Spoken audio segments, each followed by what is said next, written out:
You just crossed over into the female zone. I get asked all the time, why are you single? How long have you been single? Blah, blah, blah. Like, your worth shouldn't be defined by if you are in a relationship or not. And I'm single by choice. Yeah, I'm not just settling for anything, for sure. Like, I came out of a very long marriage. I know what I want. Yeah, I'm not settling. And neither should you.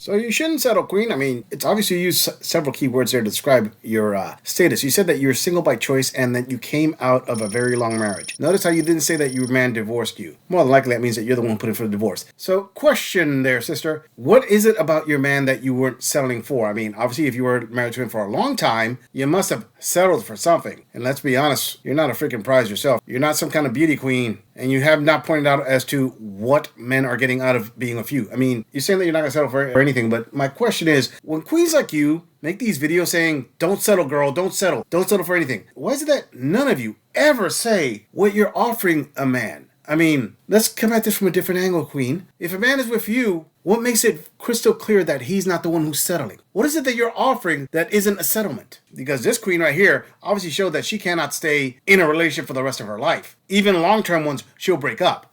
So how do we know that the guy's not the one settling? Because he sure as hell isn't getting a thin figure with you. Before we move on, I want to say thank you, fam, to all of my subscribers for supporting this channel. I truly appreciate all of you who leave comments, who like my videos, and share them on other social media platforms. I truly gotta say thanks, fam. If it wasn't for you, I wouldn't be here. And for those of you who haven't subscribed yet, I thank you for tuning in, and I hope you decide to hit that subscribe button. Moving on! Being single and hot for the first time in my life at 40 years old is literally one of the strangest combinations you can have. And here's why. Generally speaking, there are 3 types of men that are hitting on me. Men around my age who have young kids and are recently divorced. I tried dating one of those. It didn't go too well. He was also unemployed the entire time we were dating, so like, that was on me. Then there is the single divorcee who is 10 to 20 years older than me, who wants to date me and has grown kids.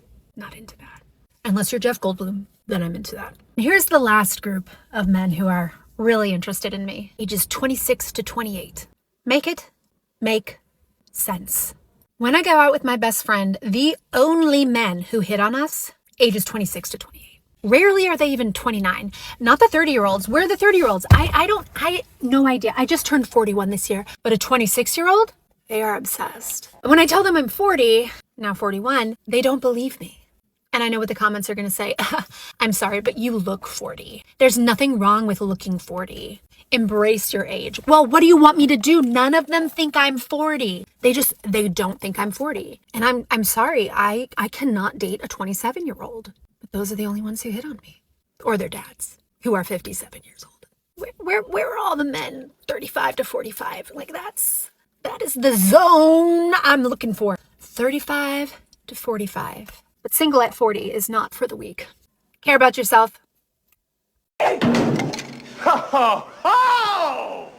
Fiction can be fun. Sweetheart, I gotta say, this girl enjoys that you actually try to use comedy to sweeten the deal of being a decade plus post-wall. I know that it is some harsh times there. You got a lot of copium sprinkled in there. I mean, the first bit of copium was that you started off with an oxymoron. Single and hot at 40. Wow, that's a bunch of contradiction right there. I mean, it's like saying jumbo shrimp, except in your case, it doesn't work out like jumbo shrimp. Anyway, you said that you have 3 types of men who are attracted to you. The first type is the guys who are your age, but they are unemployed. Yeah, let me explain that one easy, because they're basically the ones that you qualify for. So you got the unemployed guys who are trying to be with you, and you said that you dated one, so obviously there's some truth to that statement I just said. The second type, the ones that are divorced, single, 10 years plus older than you, and they have adult children. And you're like, well, yeah, that's explained pretty easily, because in that case, you're the younger woman. I mean, if you're 41 and like a 51, 57-year-old hits on you, yeah, you're a lot younger, and it's a win-win. In his book, he's like, you know what? I'm getting a younger woman, and she gets a financially stable guy. I mean, be honest. At 41, you can't date like if you were 19 years old. Anyway, and the third one is younger men. And the younger men always tell me I don't look 40. I mean, what can I say? They say that to me. Yes, sister, there's a reason they're saying that to you. It's because they're trying to tell you that to try to use some psyops on you. make you believe that so then you could give them a shot so then they could take a crack at you. In other words, you are their target practice. They're trying to practice their game. So they're trying to see, hey, if I can get this 40-year-old, I can definitely get a woman who's actually hot, not her. Let me make her think that she's hot and younger than 40, so I can shoot my shot. And second of all, she's got mileage, so she can teach me a couple tricks in bed. As to the men that you're attracted to, sorry, sister. Men that are your age that are well off are dating women that are in their late 20s, early 30s. It is what it is. Moving on. I'm 43 years old. I'm not married. I don't have children. And what the world may say, what society may have programmed us to think is what's the term you guys use? She's cooked, right? She's cooked. She must be crazy. Something must be wrong with her. And I get that. The thing is, as I talked about in a video earlier this week, I made a lot of bad decisions when I was younger. And I was a bad picker of people. And I had a lot of trauma, and not always at the hands of others, at my own self-destructive ways. But through a lot of intense healing, through my sobriety, yesterday I realized I actually love myself. I never loved myself. I never even liked myself for a very long time. And so I just want to encourage somebody else that it doesn't matter. Like, yeah, I have a business. I do well for myself. All those things. All of that is great. All of that's wonderful. And I've accepted, like, I've built a life that I'm happy with. Do I hope to find a partner? All of that. Yeah. But if nothing else, the most important thing that you can accomplish in life is to actually love yourself, like for real. Show of hands for everybody who knew. Bingo. All right, Queen, you know what? This girl is going to start off by giving you some credit here because you are in your 40s, definitely over a decade post-wall, and you took some accountability there. You said that you ended up the way you ended up because of your own decisions, really not anyone else's. That's good there. I'm giving you credit there. And you said that you're enjoying your sobriety, so I'm assuming you had a dependency problem, to put it lightly, on some form of substance. Keeping that aside, the only advice that you actually gave, which was actually not bad advice, is you got to love yourself. But sister, that is like very, very short advice. That's not helping any women out there. You made a video trying to help women out there by saying, I noticed recently that I love myself and you got to love yourself and that's the most important thing. No, that's part of the dilemma that these middle-aged women who are still in the dating market fall into. And that is, they never actually learn about their mistakes. Now, she accepted that she made mistakes, but accepting that you made mistakes and learning from them are two different things. I don't think you actually learned from them, sister, because if you learned from them, you would have been sharing nuggets of wisdom of your actual mistakes. You would have said, hey, you know what? Choose the right man. I chose the wrong man every time. These are the traits that you should be looking for. You didn't say look for stability. You didn't say, hey, follow the traditional path. You didn't say anything of logic, really. All you said was emotional substance in this whole thing. And that tells this gorilla, hey, you took accountability, but you didn't take the lessons. You took life's lumps, but you only took half the experience from those lumps. Oh, well, maybe another decade and you'll actually learn something. Moving on. Morning. I know I'm getting ready again. Y'all just gonna have to bear with me. Hey, I have a topic though today. Let's talk about dating in your 50s. And let's mainly talk about women in our 50s dating. Because by the time a woman makes it to her 50s, and if she is single, Lord help me, she's solid. She is solid. She knows what she wants in life, okay? She is, and I'm not going to say settling because I don't like that word, but she knows what she wants, and she's not going to just date somebody to date somebody. If you're in your 50s. Most of the time they have a career by now. Their kids are grown. They're living their life. And you want to know what the biggest thing I hear, me being single in my 50s? The biggest thing I hear all the time. Why are you single? Why are you single? And it's like a man's perception is that if I'm single, I'm the bitch. I'm the problem. Maybe I suck at sex. It's always got to be a problem with me because I'm single. And I don't like that.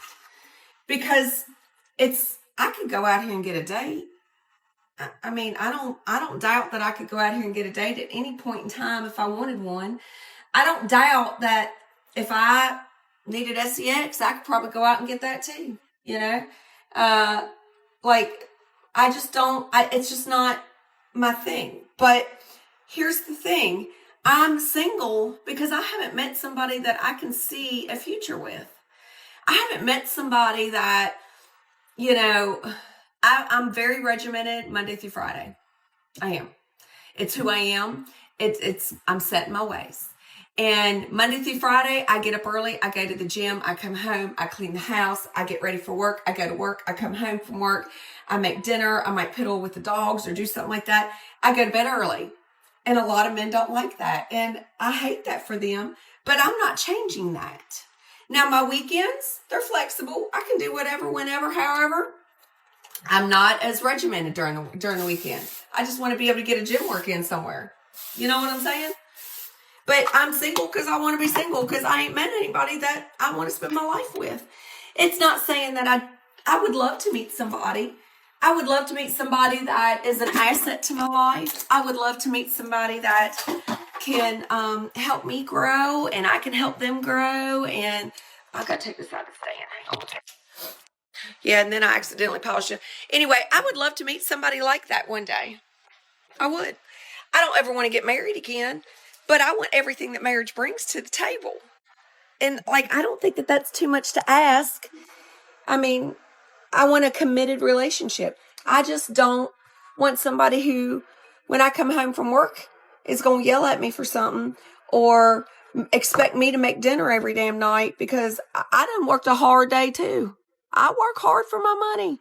Anyway, am I the only one out there like this? Ladies, talk to me. Hold up, sister. Did you start off saying that a woman who is 50 and single is solid? She is solid, all right. Yeah, she's a solid, lonely old gal smelling of mothballs and picking patches of cat hair out of her couch. And you know what, sister? This girl is going to agree with you. Most women in their 50s don't date somebody just to date somebody. Hell no, they're fishing around to find a brand new retirement plan because in their 50s, usually they've been divorced for a while now. They're probably already out of child support money and they probably burned through all their alimony money already. And they already figured out they can't count on Section 8 long term. And sister, I gotta say, if you don't like the perception that people, not just men, most people have a view of being single in your 50s, well, there's a reality to it. You see, you said a couple of things there, but in the end, it all adds up to one thing. You can't hold on to a man. And sweetie, let me just say something. Being in your 50s and being able to go out and get a date is not some kind of badge of honor. It's not some kind of difficult accomplishment. It's quite easy for a woman to get a date. Getting pumped and dumped? Hell, you can do that just standing in the corner and giving a wink while you fart at a guy who's super desperate. But getting a meaningful relationship in your 50s with a guy that you're attracted to, that's on hard-setting difficulty. Sister, when you said that you're set in your ways, what you really mean is that you got your own baggage. I mean, you want to say it in the sweet way. Be like, oh yeah, I'm set in my ways and I'm sorry that men don't like that. No, men say, you got 5 decades of baggage, sister. And you're saying that, oh, you want to find somebody to help them grow and help you grow? Men your age don't need to grow. They've already grown. If you haven't grown yet, obviously you have some issues. You're super freaking special when you say, oh, I don't want to get married anymore. I just want all the benefits of marriage. So you want a man to bring to the table just about everything he would do for a wife. And you immediately said that you're not going to cook every night. Oh, so he's supposed to support you and take care of you and pay for everything. But you obviously will not do wifely things. Hell, you don't even want the title anymore. You just want the benefits of it. Sister, you might as well choose a good retirement home to pick out in your area because you're going to be alone for a long time. The only thing that you're going to be looking forward to is the guys that you're going to have to share with other women in those retirement homes. Now that's a lot of damage! I'm just saying, if you enjoy this audit, click on the video in the end screen for more content. If you would like to support the channel, please follow the link in the description to donate to our beer fund. Or like, subscribe, and share this video on other social media platforms. If you agree or disagree with anything about this audit, please let us know in the comments. I'm going to leave this audit right here. I'll see all of you in the next episode.